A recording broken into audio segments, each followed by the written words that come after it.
उस मैसेज को पढ़ने के बाद भर बरसात में भी उसका चेहरा सूरज की तरह खिल उठा था। लकी ने इस मैसेज को पढ़कर खत्म किया ही था कि उसके फोन पर बारिश की बूंदें जमा होने लगी थीं। लकी ने थोड़ी देर की खुशी मनाने के बाद याद किया कि वो सच में गरीब नहीं था। असल में उसके परिवार ने उसे एक परीक्षा में डाल रखा था जिसका नाम था गरीबी अभ्यास परीक्षा। इस परीक्षा के तहत लकी को अग्रवाल खानदान में उसके नाम की जमीन और जायदाद पर तभी हक मिलने वाला था जब वो इस परीक्षा को पास कर लेता। अचानक से उसे याद आया कि वो गरीब नहीं था बल्कि गरीब होने की परीक्षा दे रहा था। हालांकि परीक्षा देते देते उसे 8 बरस हो चुके थे, इसलिए उसे एहसास होने लगा था कि वो कभी परीक्षा को पास ही नहीं कर पाएगा और हमेशा हमेशा के लिए गरीब ही रह जाएगा।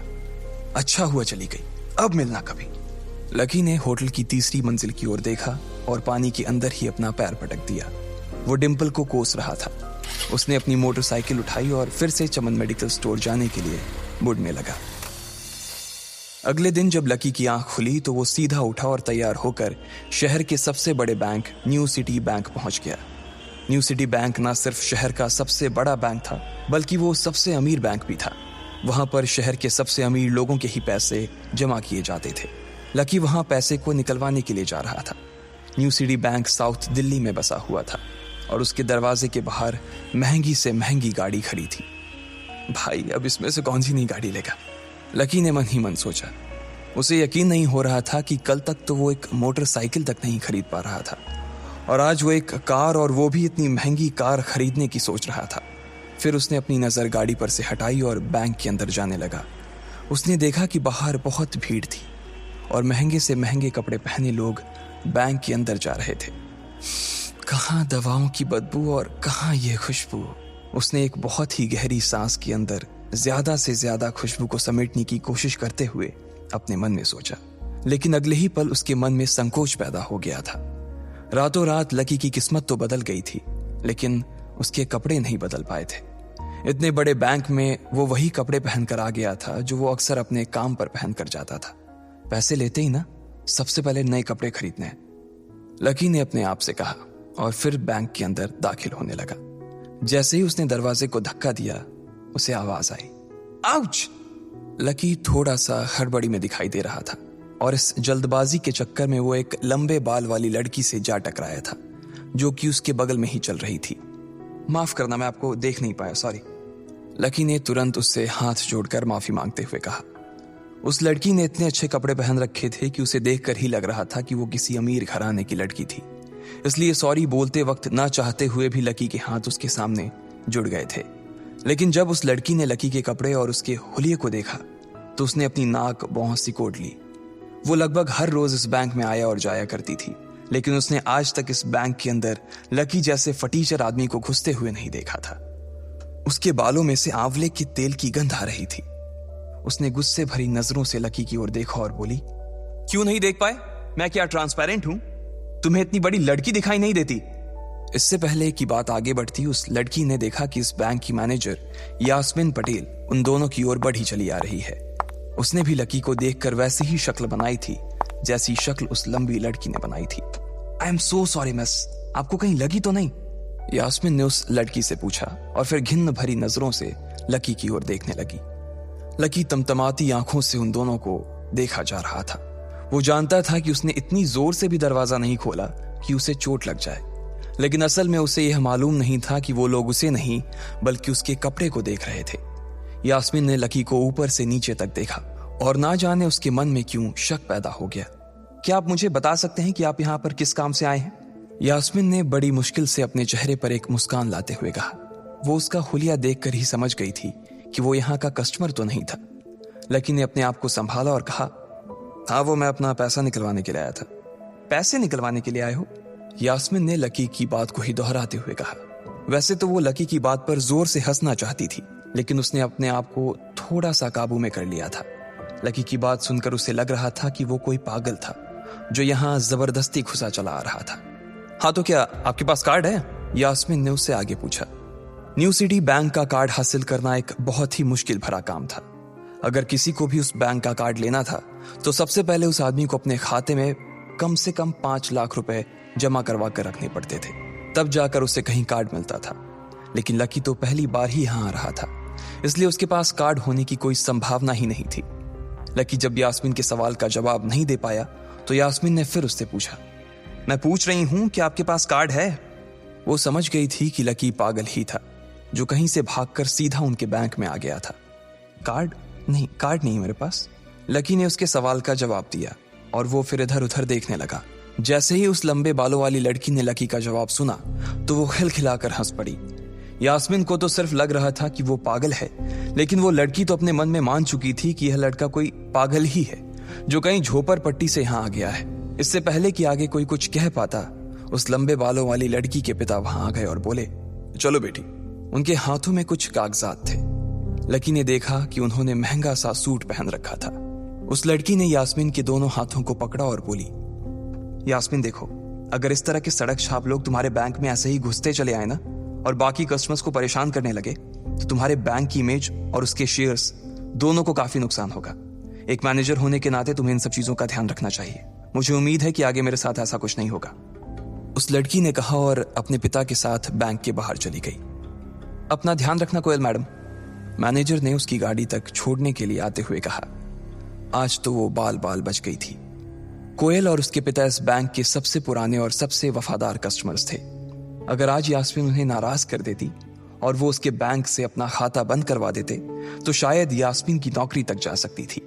और यह सब हो रहा था उस पागल लकी की वजह से। इसे जल्द से जल्द यहां से भगाना पड़ेगा, यास्मीन ने अपने आप से कहा और फिर बैंक के अंदर आने लगी। यास्मीन उसे अपने बैंक से बाहर निकालने के तरीके के बारे में सोच रही थी, मगर जैसे ही वो बैंक में दाखिल हुई उसने देखा कि लकी वहां था ही नहीं। अरे अब ये कहां चला गया, उसने अपने आप से पूछा। वो इधर उधर देखने लगी लेकिन लकी वहां भी नहीं था। यास्मीन को अच्छे से पता था कि वो उसके सामने तो बाहर नहीं निकला था, इसका मतलब था कि वो बैंक के अंदर ही था, लेकिन यास्मीन उसे ढूंढ नहीं पा रही थी। कुछ देर तक बैंक के सारे कोनों को देख लेने के बाद यास्मीन को लगा कि शायद लकी यहाँ बहुत ही असहज महसूस कर रहा होगा और जब वो कोयल को दरवाजे पर छोड़ने के लिए आई तब उसके पीछे पीछे वो भी निकल गया होगा। चलो जान बची, यास्मीन ने अपने आप से कहा और अपने केबिन में आकर बैठ गई। जैसे ही उसने आज के दिन की पहली फाइल उठाई थी उसे किसी एक की झलक दिखी। ये कोई और नहीं बल्कि लकी ही था। अरे ये कहां छिपा हुआ था, यास्मीन ने अपने आप से ही कहा और तुरंत फाइल को टेबल पर रखकर वो ऑफिस के बाहर आ गई। उसने देखा कि लकी बैंक के वीआईपी लॉन्ज के बाहर खड़ा था और उसके खंबे की आड़ की वजह से वो यास्मीन की नजर से बाहर हो गया था। अब यास्मीन को तो वो मिल गया था, लेकिन उसके लिए उससे भी बड़ी एक और मुसीबत खड़ी हो गई थी। लकी जिस कमरे के बाहर अभी खड़ा था उस कमरे के अंदर शहर के सभी रईस लोगों का उठना बैठना था। बैंक के सिलसिले में या फिर किसी दूसरे काम के सिलसिले में वो सभी लोग यहीं आकर बात किया करते थे। उस कमरे के अंदर जो लोग बैठे थे उन सबके करोड़ों रुपए इस बैंक के खाते में जमा थे। अब अगर ऐसे में लकी वहां घुस जाता तो सब लोग मिलकर यास्मीन की गर्दन पर चढ़ जाते। रुको, जहां हो वहीं खड़े रहो, यास्मीन जोर से और साथ ही गुस्से से चिल्लाई। बाकी के लोग जो वहां खड़े थे वो यास्मीन की ये चीख सुनकर डर गए थे। कुछ लोगों को उसकी इतनी जोर से आवाज करने की वजह से गुस्सा भी आ गया था और यास्मीन सबसे मुस्कुराते हुए माफी मांगकर आगे बढ़ती जा रही थी। वो लकी को किसी भी तरह से उस कमरे में जाने से रोकना चाहती थी, लेकिन उससे पहले ही वो उस कमरे के अंदर दाखिल हो चुका था। अरे यार, ये आदमी है या गधा, यास्मीन ने अपना ही सिर पीटते हुए कहा और वो भी उस कमरे के दरवाजे की ओर बढ़ने लगी।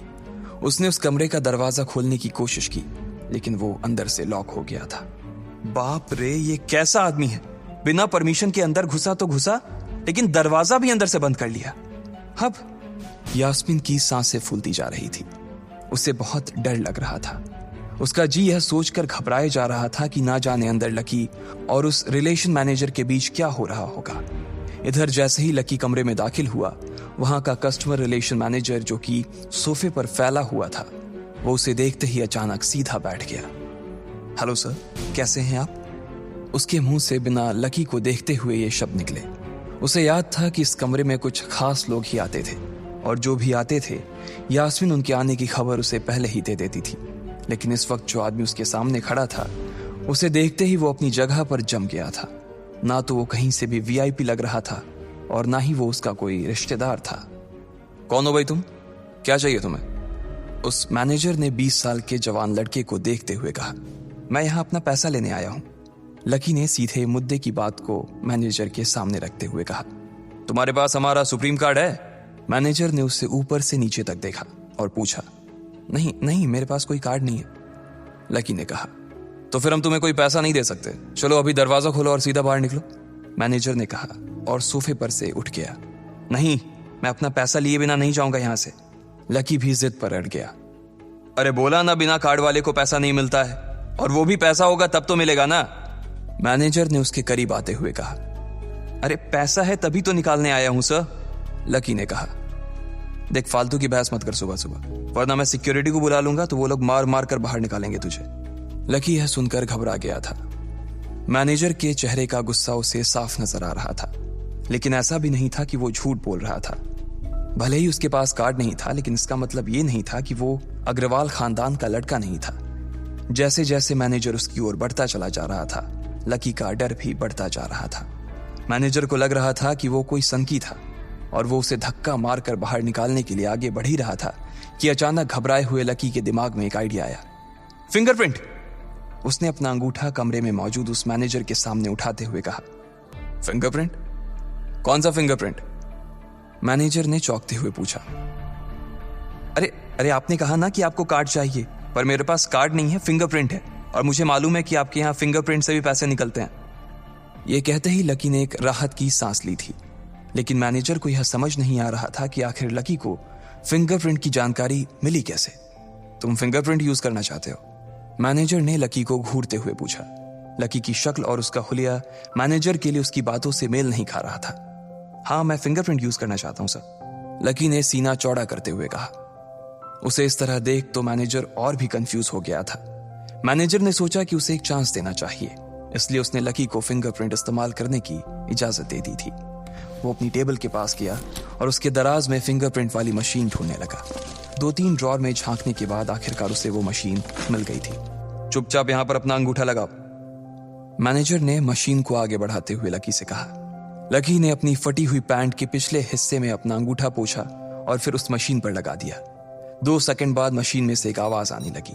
उसके अंदर एक लाल बत्ती चल रही थी और वो जोर जोर से बीप कर रही थी। देखा, तुम्हारा फिंगरप्रिंट मैच नहीं कर रहा है। मैंने पहले ही बोला था कि कोई खाता नहीं है इस बैंक में तुम्हारा। मैनेजर ने लकी को ऐसे देखा जैसे वो कोई बड़ा अपराधी था। मैनेजर उसकी पैंट की ओर देखने लगा। उसे लग रहा था कि लकी ने अपनी जेब में कोई हथियार छुपा रखा था और वो मैनेजर को बेवकूफ बना रहा था। इससे पहले कि लकी अपनी जेब से कोई बंदूक या बम निकालता, मैनेजर ने अपना फोन निकाला और पुलिस का नंबर लगाने लगा। लकी ने उसकी स्क्रीन पर देख लिया था कि वो 100 नंबर पर फोन लगा रहा था। लकी बुरी तरह से घबरा गया था। वो बहुत ही उत्साह और जोश में अंदर तक तो चला गया था, लेकिन उसे मालूम नहीं था कि वो इतनी बड़ी मुसीबत में फंसने वाला है। अब आगे क्या होने वाला था? क्या लकी उसे पुलिस को बुलाने से रोक पाता? कहीं उसे कोई फेक मैसेज तो नहीं आया था? लकी कैसे इन मुसीबत से बाहर निकलेगा? इन सब सवालों के जवाब अगर आप जानते हैं तो प्लीज कमेंट बॉक्स में कमेंट करके हमें भी बताएं, और आगे की कहानी जानने के लिए हमारे साथ सुनते रहें लखपति, सिर्फ पॉकेट FM पर।